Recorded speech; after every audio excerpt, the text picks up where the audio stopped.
ചേച്ചി പറഞ്ഞു ചേച്ചി. മോളെ ഗോപു, ഒരു സീരിയസ് ഇഷ്യൂ ഉണ്ട്. എന്തു പറ്റി? അത് അനീഷേട്ടനൊരു മോഷണ കുറ്റത്തിന് പോലീസ് അറസ്റ്റ് ചെയ്തിരിക്കുവാ. മോഷണ കുറ്റോ? ഒന്ന് പതുക്കെ പറ മോളെ, അവിടെ ആരെങ്കിലും കേൾക്കും.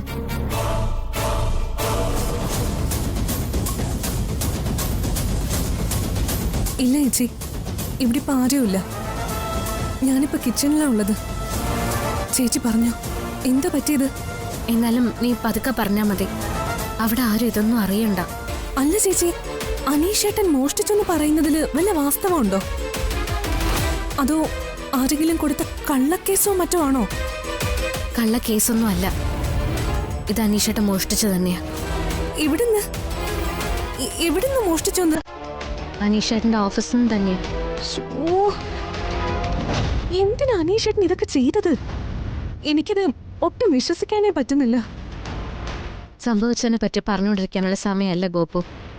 അനീഷേട്ടനെ സ്റ്റേഷനിൽ നിന്ന് രക്ഷിക്കണം. ചേച്ചി, നമ്മളിപ്പോ എങ്ങനെ രക്ഷിക്കാനാ?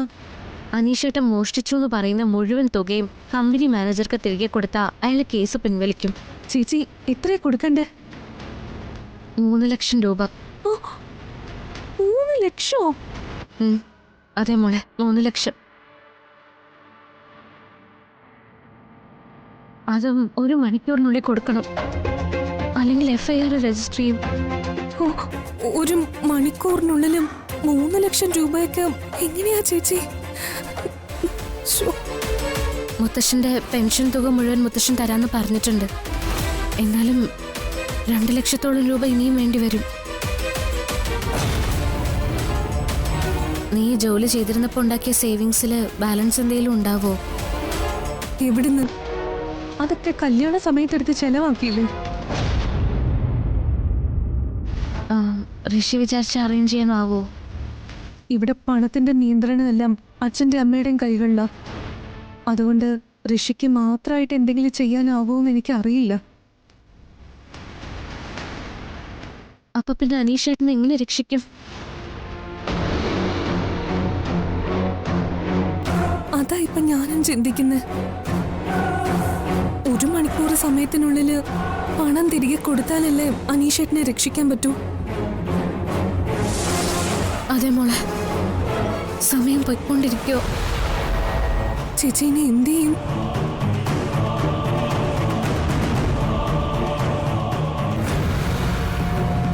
ദേവികയും വീട്ടുകാരും എന്തോ പ്രശ്നത്തിൽപ്പെട്ടിരിക്കുക.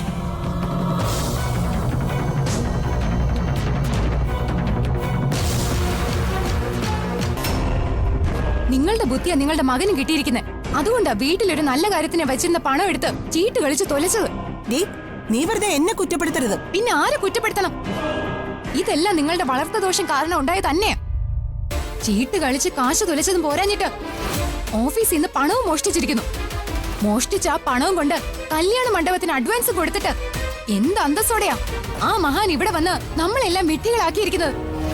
ഇതിന്റെയൊക്കെ അടിസ്ഥാനം നിങ്ങളിൽ നിന്നും അനീഷേട്ടിന് കിട്ടിയ ദുസ്വഭാവം തന്നെ. ഞാനിവിടെ എന്റെ മോളുടെ കല്യാണം നിന്ന് പോകുമെന്ന് ഓർത്ത് ആകെ ഭ്രാന്ത് പിടിച്ച് നിക്ക.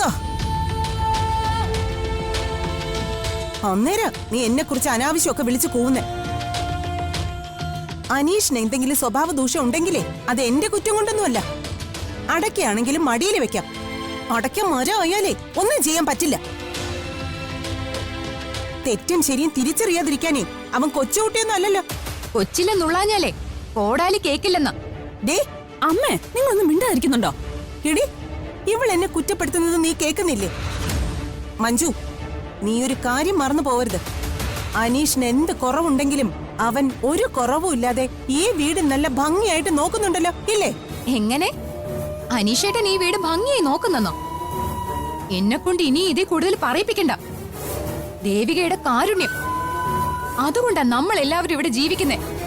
അവളുടെ ഔദാര്യം ഇല്ലായിരുന്നെങ്കിൽ നമ്മൾ എല്ലാവരും ഇവിടെ പട്ടിണി കിടന്ന് ചത്തു പോവുമായിരുന്നു. അതുകൊണ്ടേ അനീഷേട്ടൻ കുടുംബം നോക്കിയതിന്റെ കണക്കൊന്നും ഇവിടെ പറയണ്ട. നിങ്ങൾ നിങ്ങളുടെ പുന്നാര മോനെ വെറുതെ ന്യായീകരിക്കാൻ ശ്രമിക്കാൻ വേണ്ട. മുള്ളിന്റെ ചുവട്ടില് മുള്ളല്ലേ കിളിർക്കൂ. ചുമ്മാ അമ്മയുടെ മെക്കിട്ട് കയറാൻ നോക്കണ്ട. ഞാനത് കണ്ടോണ്ട് നിൽക്കില്ല. ഇനി എന്റെ അമ്മയെ അനാവശ്യമായിട്ട് കുറ്റപ്പെടുത്തിയ ചീത്ത പറഞ്ഞ എന്റെ സ്വഭാവം മാറും, പറഞ്ഞേക്കാം. ആഹാ കൊള്ളാലോ. നീ എന്നെ എന്ത് ചെയ്യുന്ന? എടി, ഞാൻ ഇല്ലാത്തതൊന്നും അല്ല പറയുന്നേ. നിന്റെ ചേട്ടൻ ഇത്രയും വൃത്തികെട്ടവനാവാൻ കാരണം ഈ നിൽക്കുന്ന നിന്റെ അമ്മയുടെ വളർത്ത ദോഷം തന്നെ. ദേ മഞ്ജു ചേച്ചി, നീ എന്നെ എന്ത് ചെയ്യൂടി? തല്ലോ, തല്ലടി, തല്ലാൻ.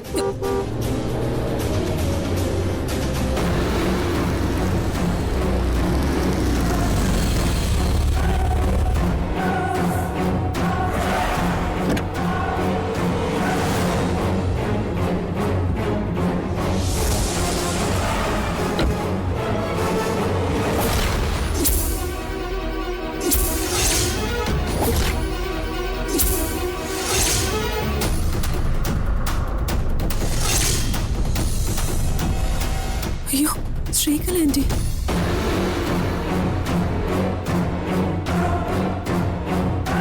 ശ്രീകല എന്താ പെട്ടെന്നൊരു മുന്നറിയിപ്പും ഇല്ലാതെ?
സർ, തൽക്കാലം ഈ കാശ് വാങ്ങണം. ബാക്കി തുക ഉടനെ ഞാൻ തരാം. എത്ര കഷ്ടപ്പെട്ടിട്ടായാലും ആ രൂപ ഞാൻ സാറിന് തന്നിരിക്കും. അനീഷേട്ടൻ മോഷ്ടിച്ചെടുത്ത മുഴുവൻ പണവും ഞാൻ തന്നിരിക്കും. സാർ ഇപ്പം ഇത് വാങ്ങിയിട്ട് ദേവീതി കേസൊന്ന് പിൻവലിക്കണം. ഈ പണം വാങ്ങണം സർ. ഇതുകൊണ്ട് എന്താവാനാ? അനീഷ് മോഷ്ടിച്ചെടുത്തതിന്റെ 1/4 ഭാഗം പണം പോലും ഇതിലില്ലല്ലോ.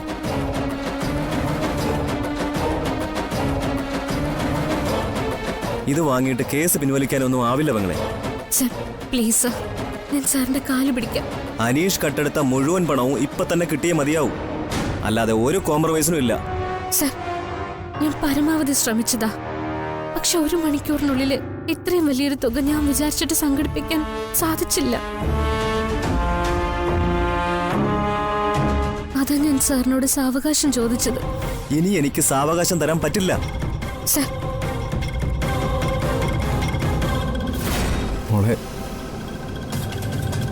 അപ്പോ കേസ് രജിസ്റ്റർ ചെയ്യല്ലേ? അല്ലാതെ പറ്റില്ലല്ലോ സർ. ഇവരോട് ഇനി അനുകമ്പ കാണിച്ചാൽ ചിലപ്പോ എന്റെ ജോലി എനിക്ക് നഷ്ടപ്പെട്ടെന്ന് വരും. സർ, മോഷണം നടത്തിയവൻ അതിനുള്ള ശിക്ഷ അനുഭവിക്കട്ടെ. കുറച്ചു ദിവസം ജയിലിലെ സുഖം അനുഭവിക്കുമ്പോ ചെയ്ത കുറ്റത്തിന്റെ ആഴം അവൻ മനസ്സിലാക്കിക്കൊള്ളും. ചില കുറ്റവാളികൾ ജയിലിൽ പോകുമ്പോ സ്വയം തിരുത്തി നല്ലവരായിക്കൊള്ളും. ചിലർ ജയിലിലെ സഹതടവുകാരുടെ സ്വാധീനത്താൽ പേരും കള്ളന്മാരായി മാറുകയും ചെയ്യും. അനീഷിന്റെ രീതി എന്താണെന്ന് കണ്ടറിയാം.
മുതലാളി മുതലാളി ഈശ്വര.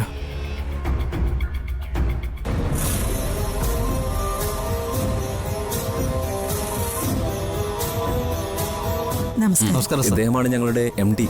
ഓ, ഞങ്ങളുടെ കമ്പനിയുടെ മുതലാളി. ഇത് ഭാർഗവിയമ്മ. ഞങ്ങള് കുടുംബ സുഹൃത്തുക്കളാ. അതിലുപരി അനീഷിന്റെ ബന്ധുവാണ്.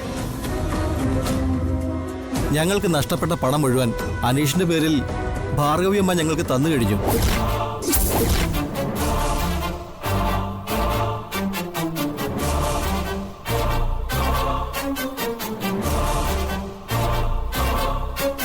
നഷ്ടപ്പെട്ട പണം തിരികെ കിട്ടിയ സ്ഥിതിക്ക് കമ്പനിയുടെ ഭാഗത്തു നിന്ന് നൽകിയ കേസ് ഞങ്ങൾ പിൻവലിക്കുകയാണ്.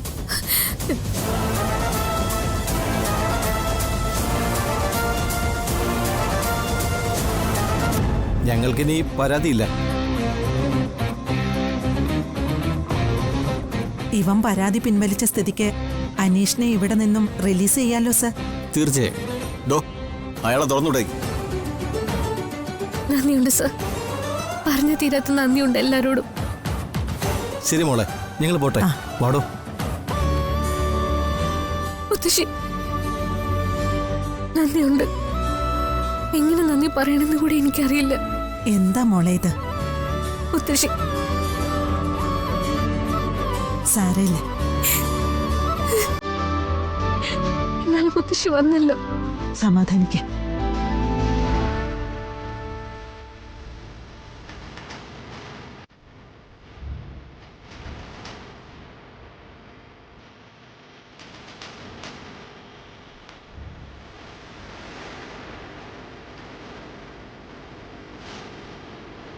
അമ്മ, കല്യാണം കൊങ്ങാക്കാനാണോ ആൻറ്റി ഇപ്പോൾ ദുബായിൽ നിന്ന് ഇങ്ങോട്ട് കെട്ടിയിട്ട് വന്നിരിക്കുന്നത്?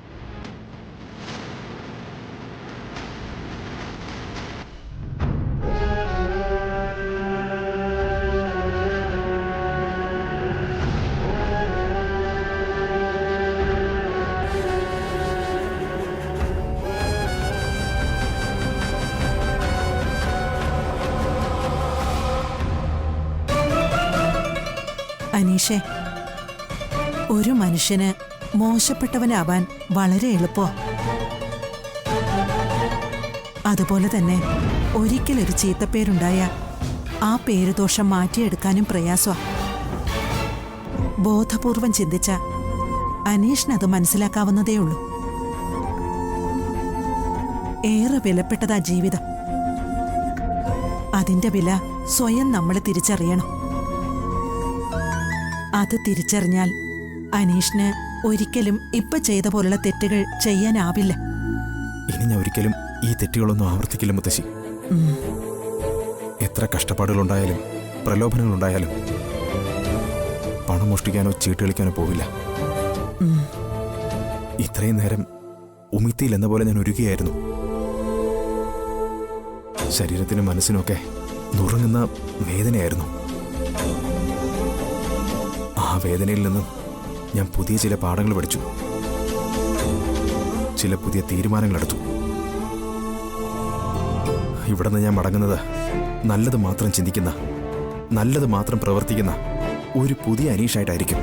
ആ ഒരു മാനസാന്തരം ഉണ്ടായിട്ടുണ്ടെങ്കിൽ ഇനി നിന്റെ ജീവിതത്തിൽ ഉയർച്ചകൾ മാത്രമേ ഉണ്ടാവൂ. സ്വന്തം ജീവിതത്തിനൊപ്പം പുതിയൊരു ജീവിതത്തിലേക്ക് കാലെടുത്ത് വയ്ക്കുന്ന അനിയത്തിമാരെ കുറിച്ച് നീ ചിന്തിക്കണം. മുത്തശ്ശിയോട് എനിക്കൊരു അപേക്ഷ മാത്രമേ ഉള്ളൂ. ഞാൻ ചെയ്ത കൊള്ളരുതായ്മയുടെ പേരിൽ എന്റെ അനിയത്തിമാരുടെ ജീവിതം ഇല്ലാതാവരുത്. അതൊരിക്കലും ഉണ്ടാവില്ല. അതുകൊണ്ടല്ലേ ഈ വിവരം അറിഞ്ഞ ഉടനെ നിന്റെ മുതലാളിയും കുട്ടി ഞാനിവിടെ വന്നത്.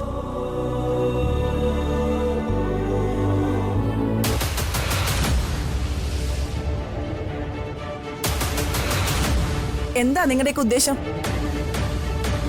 ചോദിച്ചത് കേട്ടില്ലേ? എന്താ നിങ്ങളുടെ ഉദ്ദേശം? അത് പിന്നെ ശ്രീകല സംയമനത്തോടെ ഒന്ന് ചിന്തിച്ചു നോക്ക്. ഞാൻ എന്ത് ചിന്തിക്കണമെന്നാ സുലോചന പറയുന്നത്? എനിക്ക് ചിന്തിക്കാൻ ഒന്നേ ഉള്ളൂ, ദേവികയുടെ ഭാവി. ശ്രീകല കരുതുന്നത് പോലെ ആ കൊച്ചിന് ഭ്രാന്തൊന്നുമില്ല. ഒരു അപകടത്തില് സംഭവിച്ച ഓർമ്മക്കുറവ്, അത് ശ്രീകലയ്ക്കും അറിയാലോ. അത് നിസ്സാരമാണെന്നാണോ സുലോചന പറയുന്നത്? കല്യാണം കഴിഞ്ഞ് ദേവികയുടെ പരിചരണം കൂടിയാകുമ്പോ സിദ്ധുവിന്റെ അസുഖം പരിപൂർണമായി മാറുമെന്ന എല്ലാവരുടെയും പ്രതീക്ഷ. മാറിയില്ലെങ്കിലോ? കല്യാണം കഴിഞ്ഞിട്ട് അയാൾ അസുഖം മാറിയില്ലെങ്കിൽ എന്ത് ചെയ്യും? മാറും. അത് നിങ്ങളുടെയൊക്കെ വിശ്വാസമല്ലേ? സിദ്ധാർത്ഥിന്റെ അസുഖം മാറുമെന്ന് നിങ്ങൾക്ക് ആർക്കെങ്കിലും ഉറപ്പ് തരാൻ പറ്റുമോ? സുലോചനയ്ക്ക് അതിന് കഴിയോ? സിദ്ധാർത്ഥിന്റെ വീട്ടുകാർക്ക് സാധിക്കോ? ആർക്കും സാധിക്കില്ല.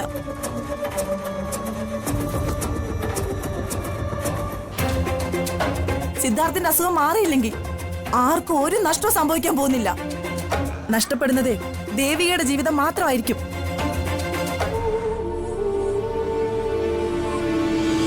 അങ്ങനെ ആർക്കെങ്കിലും വേണ്ടി ബലിയർപ്പിക്കാനുള്ളതല്ല ദേവികയുടെ ലൈഫ്. അവളുടെ ജീവിതം കുട്ടിച്ചോറാക്കാനേ ഞാൻ ആരെ അനുവദിക്കില്ല. ദേ, എല്ലാരോടും കൂടെ ഞാൻ പറയാ, ഈ സ്ത്രീകളെ ജീവിച്ചിരിക്കുമ്പോ സിദ്ധാർത്ഥനും ദേവികയും തമ്മിലുള്ള വിവാഹം നടക്കില്ല.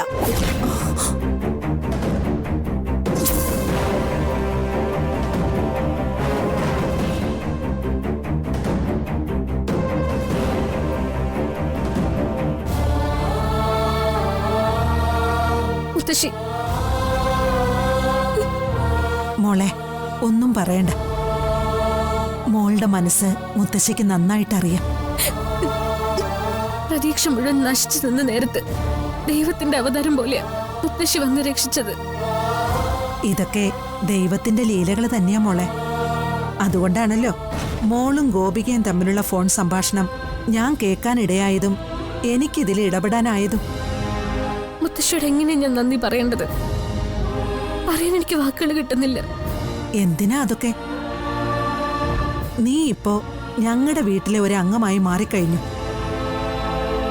കുടുംബത്തിനകത്തുള്ളവർ തമ്മില് പരസ്പരം നന്ദി പറയേണ്ട ആവശ്യമുണ്ടോ? ആദ്യം ഈ കരച്ചില് നിർത്തുമോളെ. മോളുടെ ടെൻഷനൊക്കെ മാറിയില്ലേ? പിന്നെന്തിനാ കരയുന്നത്? ഈ ഉപകാരം ഞാൻ ഒരിക്കലും മറക്കില്ല മുത്തശ്ശി. ഒരു വലിയ അപമാനത്തിൽ നിന്ന് ഞങ്ങളുടെ കുടുംബത്തിനെ രക്ഷിച്ചതിന് പകരമായി ഞാൻ എന്റെ ജീവൻ തന്നെ തരിക. എന്റെ ജീവിതകാലം മുഴുവൻ കുട്ടനെ പൊന്നുപോലെ, എന്റെ ജീവനെ പോലെ ഞാൻ നോക്കിക്കോളാം. മോളെ, മുത്തശ്ശി,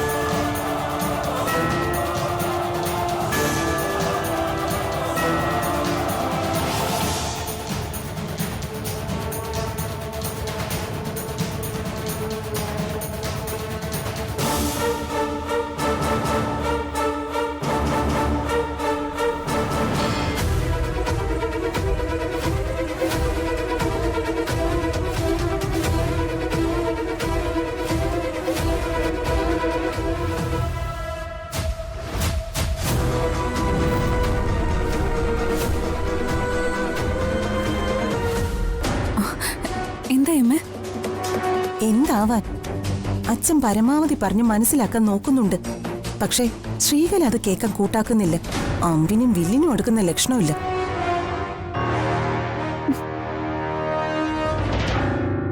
ആന്റി ഇങ്ങനെ എതിർത്ത് നിന്നാ നമ്മൾ എന്ത് ചെയ്യും അമ്മേ? എനിക്കൊന്നും അറിയില്ല. അനീഷ് കാരണം കല്യാണം മുടങ്ങുമെന്ന് ടെൻഷനിൽ നിൽക്കുമ്പോഴാ ശ്രീകല കലിതുള്ളി കയറി വന്നിരിക്കുന്നത്. ഇനി ഇതിപ്പോ എന്റെ കൈ നിൽക്കുമെന്ന് എനിക്ക് അറിഞ്ഞൂടാ.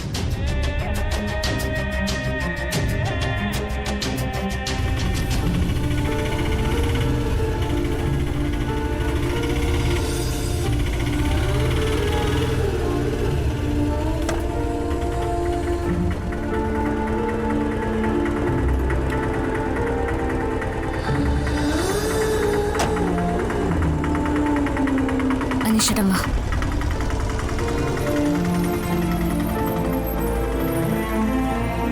വാ അനീഷേട്ടാ, വാ.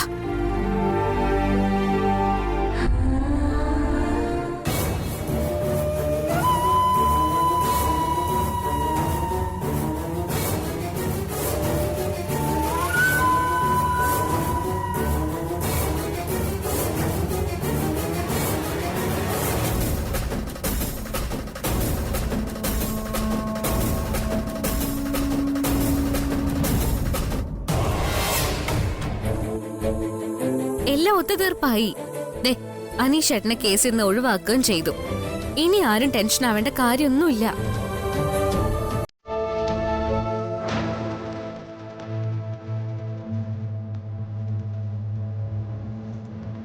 ആരും എന്താ ഒന്നും മിണ്ടാത്ത?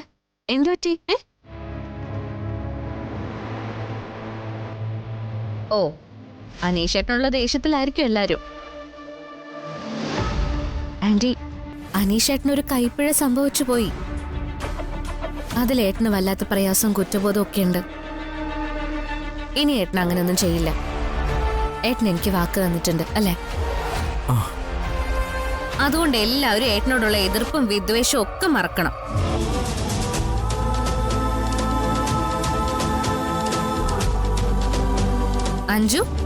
അഞ്ജുന്റെ കല്യാണത്തിന് ഇനി ഒരു തടസ്സം ഉണ്ടാവില്ല.